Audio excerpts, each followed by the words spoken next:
इन 4 लक्षणों से पता करें कि आपका स्पर्म आपके अंडे से मिल चुका है। हेलो फैमिली, आपका हमारे चैनल में बहुत-बहुत स्वागत है। कितनी महिलाओं को ओवुलेशन के बारे में पता होता है और कितनी महिलाओं को ओवुलेशन के बारे में उनको कुछ पता ही नहीं होता है कि ओवुलेशन किसे कहते हैं और ओवुलेशन कब होता है और ओवुलेशन के लक्षण क्या-क्या होते हैं। तो फ्रेंड्स, होता क्या है कि जब आपका पीरियड आता है, पीरियड के कम से कम 14वें 15वें दिन के बाद आपका ओवुलेशन की प्रक्रिया शुरू हो जाती है। जब ओवुलेशन की प्रक्रिया शुरू हो जाती है तो आपका जो शरीर है आपको कुछ सिम्टम्स दिखाते हैं। ये सिम्टम्स अगर आप देखोगे, जानोगे तो आपको ये 100% समझ में आ जाएगा कि आपको प्रेगनेंसी हो अब होने वाली है और आपका जो स्पर्म है वो आपके अंडे से मिल चुका है।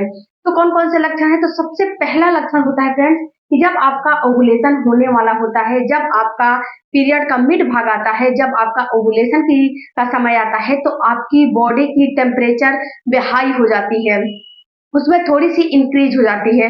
जब आपका ओवुलेशन होने वाला रहता है तो आपका बेसल बॉडी टेम्परेचर में इंक्रीज महसूस होता है। अगर इसको आप नापोगे तो आपको समझ में आ जाएँगे कि आपको ओवुलेशन अब होने वाले हैं। तो यहाँ पे आपको करने क्या है कि आप अपने जहाँ सोते हो वहाँ बिस्तर के पास एक डायरी पेन लेकर वहाँ पे सो और अपने डेली का डेली अपने बेसल थर्मामीटर से अपने बेसल बॉडी टेम्परेचर को नापो।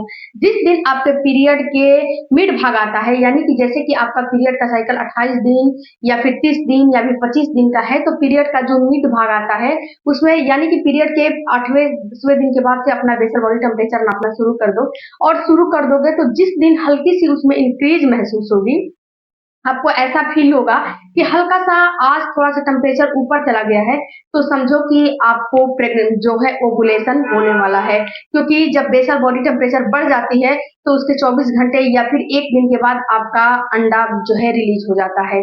तो उसके बाद आपको करने क्या है, आपको तुरंत के तुरंत अपने जो है पार्टनर के साथ कॉन्टैक्ट बनाने हैं। दूसरा जो आपको सिम्पटम्स दिखाई देगा, वो दिखाई देगा आपका जो वजाइना है वहाँ से डिस्चार्ज का निकलना। ये डिस्चार्ज फ्रेंड्स, अगर आप इस डिस्चार्ज को देखोगे तो भी आपको समझ में आ जाएँगे कि आपके बेसल बॉडी टेम्परेचर बिल्कुल बढ़ गई है और ये आपको बढ़ा हुआ महसूस होगा, क्योंकि जो आपका प्राइवेट पार्ट के थ्रू जो डिस्चार्ज निकलता है, ये डिस्चार्ज बिल्कुल फिसलन वाले, चिपचिपे और बिल्कुल वाटरी निकलते हैं। और ये फ्रेंड्स, अगर आप दोनों हाथों में जब इसको स्ट्रेच करोगे तो बिल्कुल स्ट्रेच हो जाएँगे और ये फ्रेंड्स ब्लड नहीं होते हैं। ये आप अपने मन से भ्रम निकाल दीजिएगा कि ये ब्लीडिंग होती है, ब्लीडिंग नहीं होती है। ये केवल आपकी बॉडी से जो डिस्चार्ज निकलते हैं वही डिस्चार्ज आपकी बॉडी से निकलती है और वही डिस्चार्ज ये होते हैं। तीसरा जो आपको सिम्पटम्स दिखाई देगा, वो दिखाई देगा कि आपका जो सेक्सुअल डिज़ायर है बिल्कुल बढ़ जाएगी। आपको सेक्स वाला जो हार्मोन है बिल्कुल हाई पे हो जाएँगे और आपके अंदर और भी एलएच हार्मोन हो गया, इसके साथ-साथ आपको एस्ट्रोजन, प्रोजेस्टेरोन हार्मोन की बढ़त हो जाएगी, जिससे कि आपकी सेक्सुअल डिज़ायर बिल्कुल बढ़ जाती है। अगर आपको ऐसा महसूस हो रहा है अपने जो पीरियड आए हैं, पीरियड के बीचों-बीच के दिनों में कि नहीं, मेरा सेक्सुअल डिज़ायर बढ़ रहा है, मुझे सेक्स की इच्छा काफ़ी जागृत हो रही है, मेरा मूड जो है बिल्कुल हैप्पी हो गया है, मैं बिल्कुल हैप्पीनेस फ़ील कर रही हूँ, तो ये बिल्कुल संकेत देता है कि आपका जो ओवुलेशन है, जो अंडा निकलने वाला है, वो आपका अंडा निकलने वाला है और कभी भी आपको ओवुलेशन हो सकता है। इसके बाद फ्रेंड्स, इम एक थोड़ा-सा ओवुलेशन के बारे में थोड़ा-सा जानकारी ले लें, उसके बाद चौथे सिम्पटम्स के बारे में जानेंगे। ओवुलेशन किसे कहते हैं? तो देखो डियर, ओवुलेशन उस प्रक्रिया को बोला जाता है कि जब आपका पीरियड का मिड भाग आता है, यानी कि ओवुलेशन आप आसानी से बिल्कुल निकाल सकते हो। जैसे कि ओवुलेशन निकालोगे तो जो आपकी पीरियड की साइकिल अगर 28 दिन की है, 30 दिन की है, 25 दिन की है, तो अगर 28 दिन की है तो उसमें से 14 दिन माइनस कर दो, तो बचा 14 दिन, तो 14वें दिन आपका ओवुलेशन होगा। अगर आपके पीरियड की साइकिल 30 दिन की है तो उसमें से 14 दिन निकाल दो, तो बचा आपका 16वें दिन, तो आपका ओवुलेशन 16वें दिन होने वाला है। इसके साथ-साथ अगर आपके पीरियड की साइकिल 25 दिन है तो उसमें से 14 दिन निकाल दो, तो आपका ओवुलेशन 11वें दिन होने वाला है। तो ऐसे कर-कर के आप अपने ओवुलेशन का डेट कैलकुलेट कर सकते हो, निकाल सकते हो। तो उस समय क्या होता है कि आपकी बॉडी से, आपकी ओवरी से एक अंडा निकलता है। ये अंडा परिपक्व होके और आपके छोटे-छोटे फॉलिकल से बनते हैं और परिपक्व होके बाहर निकलता है। और जब ये बाहर निकलता है उस समय अगर आप कांटेक्ट में रहते हो तो 100% प्रेगनेंसी आपको हो जाती है, अगर आपका सारा चीज नॉर्मल रहता है तो इसी को बोला जाता है ओवुलेशन होना और ओवुलेशन की प्रक्रिया। इसके बाद फ्रेंड्स जो चौथा सिम्टम्स आपको दिखाई देगा वो दिखाई देगा कि जो आपका वजाइना है, वजाइना का जो ये जब वजाइना है इसका जब आप निरीक्षण करोगे तो ये बिल्कुल आपको बदला बदला नजर आने लगेगा। ये बिल्कुल इसका पोर्शन ही चेंज होता है, यानी कि थोड़ा सा आपका जब ओवुलेशन होने वाला रहेगा तो ये थोड़ा सा ऊपर की तरफ आपको महसूस होने लगेगा। और बिल्कुल फ्रेंड्स ये इसमें बिल्कुल सॉफ्टनेस नजर आने लगेगी, बिल्कुल ये आपको मुलायम सा नजर आने लगेगा। और इसमें ऐसा महसूस होगा कि ये फिसलन जैसा कुछ द्रव्य निकल रहा है। और ये फ्रेंड्स अगर आप टू फिंगर से आपको जब इसको चेक करोगे तो जब टू फिंगर इंसर्ट करोगे इसके अंदर तो ये टू फिंगर बिल्कुल डीपली आपको चला जाएगा। तो अगर आपको ऐसा महसूस हो रहा है तो समझिए कि अब आपके ओवुलेशन होने वाले हैं। और ओवुलेशन जब हो जाते हैं तो इस कंडीशन में आपको तुरंत के तुरंत कांटेक्ट में रहना चाहिए।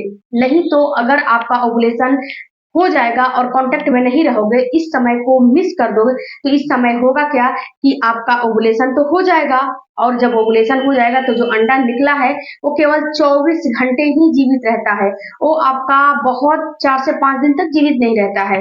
और जो मेल के सेल्स होते हैं, जो स्पर्म होते हैं, वो 4 से 5 दिन तक बिल्कुल जीवित रहते हैं। तो इसीलिए वो जल्दी मरते नहीं हैं। तो इसीलिए बोला जाता है कि ओवुलेशन होने से पहले ही आप जब कांटेक्ट में रह लोगे तो जब ओवुलेशन होगा तो वहां पे स्पर्म मौजूद रहेगा। और जब स्पर्म मौजूद रहेगा, अंडा उसे मिलेगा, तुरंत फर्टिलाइज कर लेगा। अगर वो स्पर्म मौजूद नहीं रहेगा और अंडा निकल गया तो यहाँ पे फ्रेंड्स 12 घंटे के अंदर ही आपको अपने जो कांटेक्ट है उसको बना लेना है। नहीं तो क्या होगा कि आप जो अंडा निकल जाएगा और अंडा 12 घंटे के बाद फूट जाएगा और वो महीना, वो साइकिल, पीरियड की साइकिल आपका बिल्कुल बेकार चला जाएगा।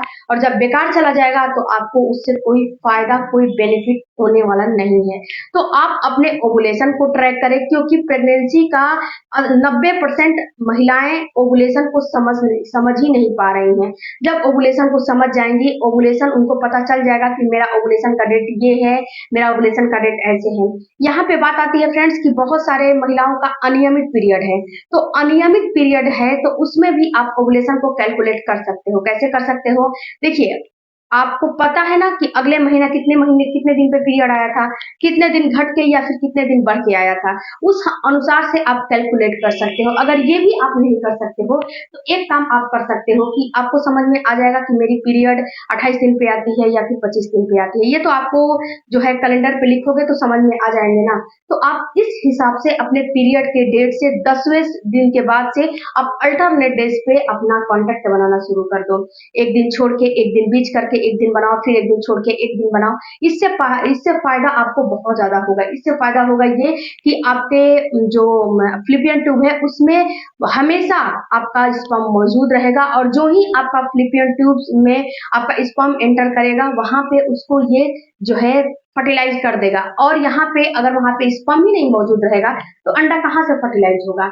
तो इस चीज को भी आप ख्याल करें। अगर आपकी अनियमित पीरियड है तो उसमें भी आपको प्रेगनेंसी हो जाएगी, इसमें कोई दिक्कत की बात नहीं है। आई होप फ्रेंड्स इस वीडियो से आपको कुछ नॉलेज मिले होंगे, तो मेरे चैनल को जरूर सब्सक्राइब